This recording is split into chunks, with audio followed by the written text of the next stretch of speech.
Welcome back to our YouTube channel. Today I would like to talk about electrostatics. Electrostatics is simply the study of charges at rest.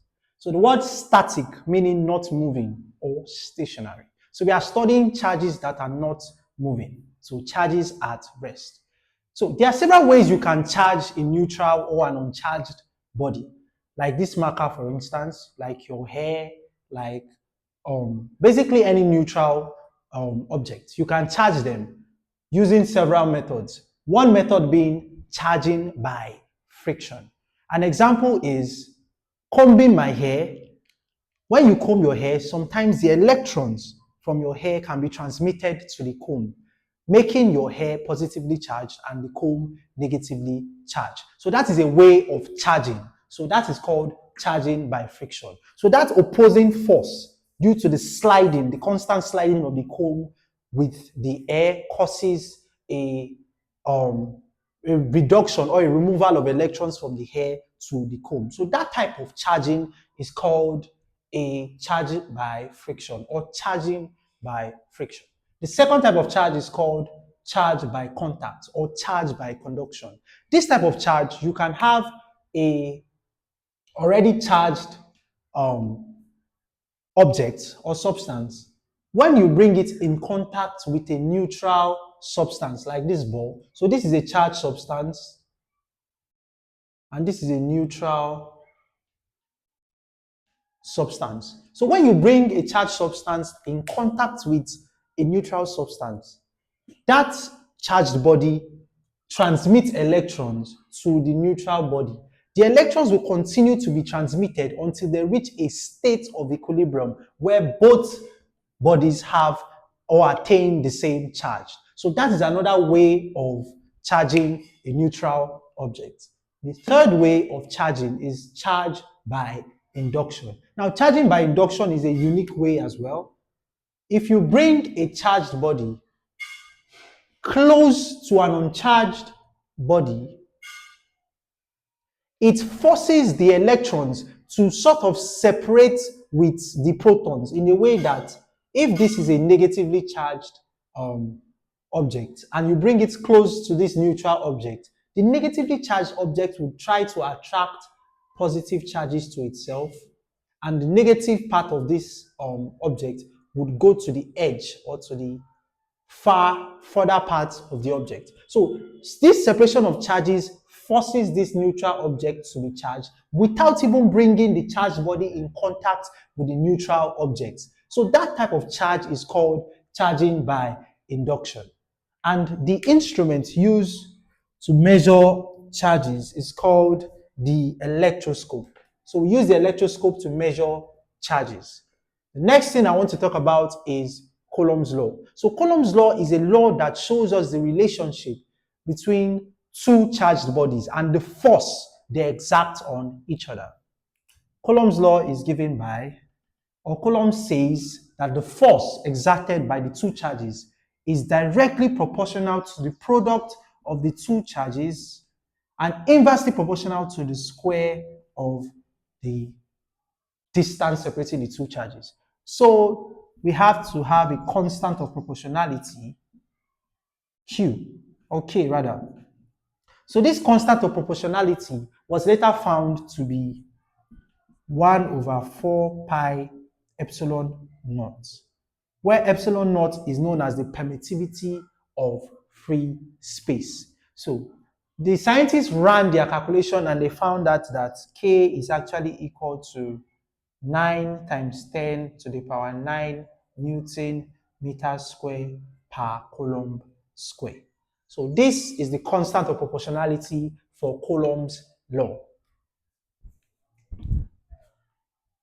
So, and if you can recall from our video on gravitational law or universal gravitational law, it is quite symmetric with how Newton describes the forces acting on several bodies of masses. So it has a very symmetric relationship. So here I have a problem that says the instrument used for securing a large number of similar charges by induction is called A, an electroscope, B, a proof plane, C, a capacitor, and D, an electrophorus. So the correct answer is D. The electroscope is used to measure charges, not to store them. And the question was asked that the instrument used for securing charges, so the instrument that stores charge or secures charge, is known as an electrophorus. So that solves the problem. Moving on to our next question, it says, calculate the force between two charges of 20 Coulomb and 10 Coulomb respectively, separated by a distance of 2 meters, given that the constant of proportionality is this. Solving this question, we have to recall Coulomb's law, that F is equal to K Q1 Q2 over R squared. So F is equal to, we know that K is 9 times 10 to the power 9 multiplied by Q. Q is what? From the question, our Q1 is 20 coulombs. And our Q2 is what? 10 coulombs. So divided by the distance separating the two charges, which is 2, so 2 squared. F is equal to, punching that into my calculator,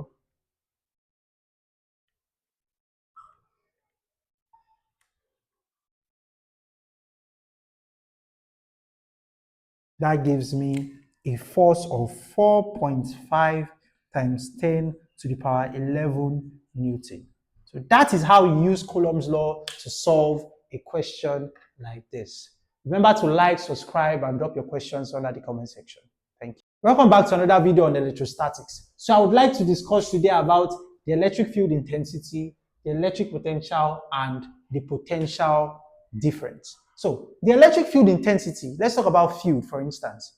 When we talk about field, a field is just simply a region where a force can be felt in physics. So a field is that region where if you place a particular object, it can experience a force. But particularly, an electric field is a field where an electric force can be felt when a charge is placed in that field. So the electric field intensity is represented by the formula F is equal to QE, where E is the electric field. So the electric field is simply the ratio of the force and the unit charge. So this is the electric field intensity. So it is also called the electric field strength as well. So, but the electric potential is simply the work done in moving a unit charge from a point to infinity to another particular point.